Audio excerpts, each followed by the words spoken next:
Start your clock. Hey, on se retrouve pour la sortie de la semaine. Bien sûr, je ne suis pas allée au cinéma, ça aurait été compliqué. Je me suis focalisée sur Netflix parce que c'était une série que j'avais déjà envie de regarder depuis un moment. Ça s'appelle Le jeu d'Adam. C'est sorti en réalité sur Netflix dès le 23 octobre 2020. Là, on va se focaliser que sur le premier épisode qui dure 1 heure. Tous les épisodes en moyenne durent 1 heure. Ce que j'aime bien sur Netflix, c'est qu'en général, les mini-séries ont quand même une certaine qualité. Donc celle-ci par exemple, ça va être même ne serait-ce qu'au casting qu'on sent en fait qu'il y a quand même du level. Donc on va avoir au casting Anya Taylor-Joy qui va interpréter le rôle de Bess Harmon, qui est le rôle principal. Et sans doute plus tard dans la série, parce qu'il n'apparaît absolument pas dans le premier épisode, on va avoir Thomas Brady Sangster dans le rôle de Benny Watts. Je ne l'ai pas encore vu à l'écran. L'épisode 1 se focalise vraiment sur le personnage de Bess. Donc en quelques mots, c'est très simple. C'est tout simplement une jeune orpheline qui se retrouve dans un orphelinat et qui va découvrir ce qu'est le jeu d'échecs. C'est aussi une adaptation d'un roman de Walter Tevis qui est sorti en 1983. Déjà, la scène d'ouverture est très très forte. Il n'y a pas de musique de fausse au début, c'est que des sons d'écran. Vous n'avez pas de musique pour temporiser les choses ou quoi. Vous vivez vraiment l'instant présent en même temps qu'elle. Donc l'histoire, il faut savoir aussi qu'au tout début, quand elle est adulte, ça se déroule à Paris en 1967 et qu'il n'y a que la première séquence où on va la voir adulte. C'est bien Anna Taylor-Joy qu'on voit dans la première séquence, mais ensuite ce sont deux jeunes petites actrices qui vont prendre le rôle de Bess pour l'orphelinat. Et j'ai trouvé très intelligente la séquence d'ouverture, très originale. C'est-à-dire que vous êtes plongé dans le noir et quelqu'un frappe à la porte et on voit Bess qui sort visiblement de l'eau. Donc c'est comme si elle dormait visiblement dans un caisson sensoriel pour ne plus rien ressentir et en dormant et ne faire que réfléchir.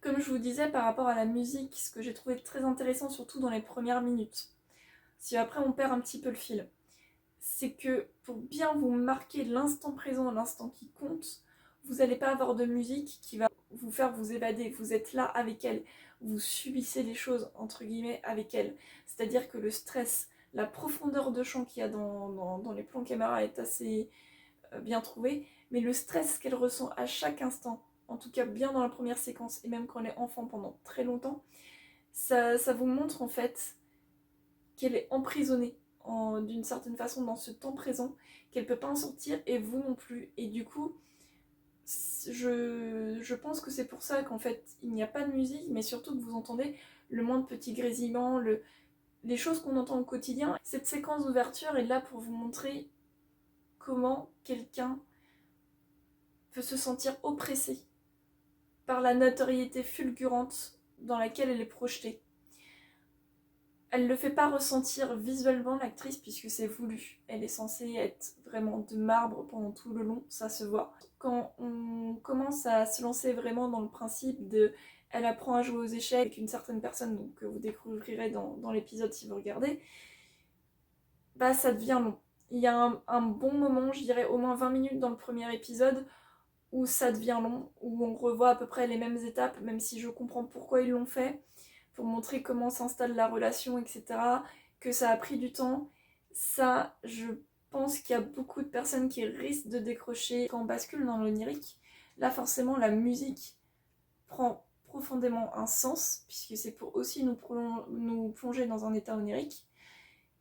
Et je pense qu'on a tous connu ça quand on était enfant. S'il y a des reflets qui viennent justement de la fenêtre, on a tendance à les observer sur le plafond. Le personnage principal, par exemple, elle, qui est extrêmement intelligente, va pas se contenter d'une certaine façon d'avoir peur des monstres. Elle va complètement s'inventer au plafond un échiquier à l'envers qui devient une sorte d'entité. C'est vraiment bien fait. Cette séquence aussi vaut beaucoup le détour pour vous plonger dans ce qu'elle a vécu dès l'enfance. On va utiliser en fait le son du chrono de l'échiquier quand c'est à votre tour de jouer pour représenter ses battements de cœur, son stress et la replonger dans ses souvenirs d'enfance. Ce que j'ai bien aimé, c'est le faux clin d'œil à Shining. Quand elle arrive dans l'orphelinat, il y a deux petites filles qui marchent simultanément ensemble, qui vont dire bonjour à la directrice. Elles se ressemblent pas du tout. Il faut savoir que ce soit dans le film Shining ou la photo dont il s'est inspiré pour les jumelles dans le couloir, ce n'étaient pas des vraies jumelles. Donc j'ai bien aimé le petit clin d'œil pas trop exagéré du côté des jumelles de Shining. On sait maintenant hein, que bien sûr les années 60 c'était horrible, que ce soit l'hôpital psychiatrique ou les orphelinats.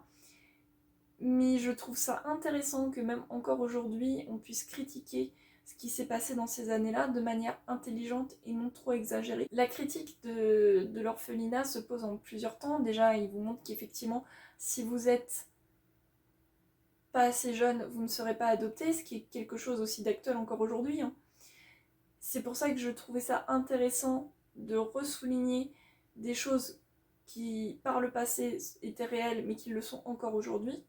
Il y a aussi cette chose horrible du médicament qui est un automatisme, où on va droguer les jeunes filles, alors que par exemple, quand Bess arrive, elle n'a que 9 ans, et pourtant on va lui donner des vitamines, mais on va lui donner aussi une sorte d'anxiolytique. Du coup, on va découvrir que la petite Bess a deux obsessions dans sa jeunesse, l'obsession des échecs et l'obsession des pilules. Je dirais même en fait qu'elle combine ces deux obsessions, parce que de toute évidence, les anxiolytiques qu'elle prenait lui permet plus facilement de simuler un jeu d'échecs au-dessus de sa tête et de faire des parties d'échecs contre elle-même pour s'améliorer ensuite. Et bien sûr, c'est presque la chose qui me déçoit dans cette fin d'épisode, même si ça m'a accroché et que bien sûr j'ai envie de voir la suite. Vous avez un cliffhanger qui vous oblige à regarder la suite parce qu'il est tellement prenant. C'est-à-dire que, limite, c'est malin. Comme je vous ai dit, à un moment, vous vous ennuyez. Et du coup, vous vous reposez un peu sur vos lauriers. Et quand il se passe vraiment un truc à la fin, on fait c'est un peu un truc classique dans les séries. Et c'est la seule chose presque qui me déçoit tellement c'est facile à faire. Comme je veux pas vous spoiler justement la dernière séquence, ce que j'ai aimé, c'est la façon dont elle a été réalisée. Vous avez les autres qui regardent un film à côté, donc je vous dis pas pourquoi ou quoi, mais la musique du film va devenir une musique qui était d'écran, qui va devenir une musique de fausse, qui vous montre en fait comment le personnage qui est mis à l'écran se situe au moment où elle fait ses actions. Et c'était assez intéressant de voir à quel point pour elle, qui est une enfant, à quel point ce qu'elle était en train de faire, c'était limite héroïque, quelque chose d'extraordinaire, alors que c'était juste une bêtise. Moi, personnellement, ça m'a donné envie de recommencer à jouer aux échecs. Donc peut-être que pour ceux qui sont amateurs d'échecs, de base, ça va leur parler. Peut-être que ceux qui n'ont jamais joué aux échecs, ça leur parlera pas du tout. D'autant plus qu'à l'époque, effectivement, pour qu'une femme se fasse une place, c'est extrêmement compliqué, puisque de toute façon, la première personne à qui elle demande à jouer aux échecs lui répond que les femmes ne jouent pas aux échecs. Pour moi, ça vaut au moins le coup d'œil. Vous n'êtes pas obligé d'accrocher, je comprendrai totalement. C'est pas quelque chose d'épique, c'est pas quelque chose qui va être dans le mouvement. C'est presque justement dans le biopic, mais ça vaut le coup d'œil. À voir après pour les autres épisodes. En tout cas, je vous souhaite un bon visionnage si vous tentez, et à la semaine prochaine.